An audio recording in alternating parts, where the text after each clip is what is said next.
Hello, what is up? So what you just heard there is my take on the solo for the backing track that I just made and uploaded in a separate video that you can find linked in the description. And also in the description you can find a tab for this solo that I made along with amps and pedalboard settings. And for this part of the video I kind of like to elaborate on this new concept. You know, this is the second time I do this concept where I do an improvisation and then upload the backing track so you can practice over it. And for the last time I did it, and pretty much the first time, I got a really great response, which was really fun to see.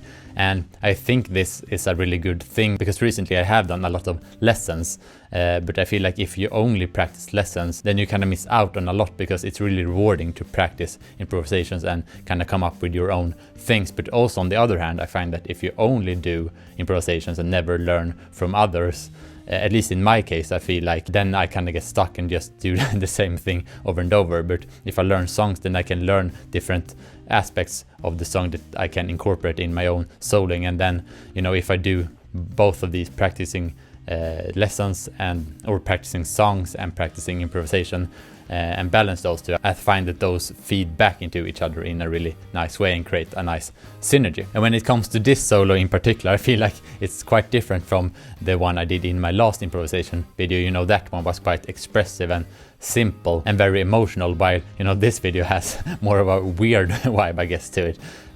But, you know, as usual, I start off by, you know, throwing out some notes and different rhythms, and then I just loop the backing track and remove what I don't like and keep what I like. And after a while I get, you know, core notes and rhythms that I really like, and then I just play that over and over until that sticks. And then after that I start to modify it here and there to make it more interesting to me. So yeah, it's kind of a slow process for me. It's not like a one-take thing, something I practice many times. And I feel like it's a really rewarding process. It's really fun to find those, you know, notes and rhythms that really speaks to you, and it's really fun to listen back to those. You know, it's kind of, you know, an addictive thing, but I guess in a healthy way. And, you know, then after a while you kind of get used to what you created, and then you want to create something new, so it never really ends. And lastly, I like to elaborate on the structure of the backing track so it becomes easier to improvise over, in case you want, you know, to have a better understanding of the track, or maybe you can just feel your way through the track. But in case you want to know the structure, you know, you have 3 chord progressions, and the first chord progression is or consists of these chords. They are fingerpicked. And then the second chord progression, which is also fingerpicked, consists of these chords.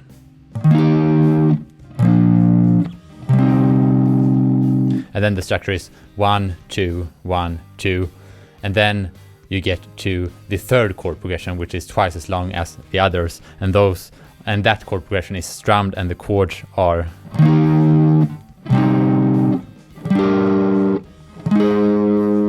and then you end on the D sharp major. And I didn't name the chords because they are just major and minor chords, so I guess you can kind of see what chords they were. Alright, so that is the video. So please leave a like for the algorithm, and also please leave a comment on what you think about, you know, this concept. I really like to do more of these. I think it's really rewarding for myself, you know, like I said before, to not only do lessons where you learn songs, but also, you know, do your own thing as well. And also, I guess I feel like, you know, people won't connect as much with this improvisation as the last one, because, you know, that one was more emotional, but I still think this one was quite interesting. And I also think you have to switch up things sometimes. It can't always, you know, be that thing that you like the most, because then you just end up doing, you know, the same thing over and over. I feel like it's really important to, you know, find new ways to create music, you know, new approaches to your soloing and things like that. But anyway, now I'm talking too much, so yeah, that is everything. So yeah, I'll see you in the next one.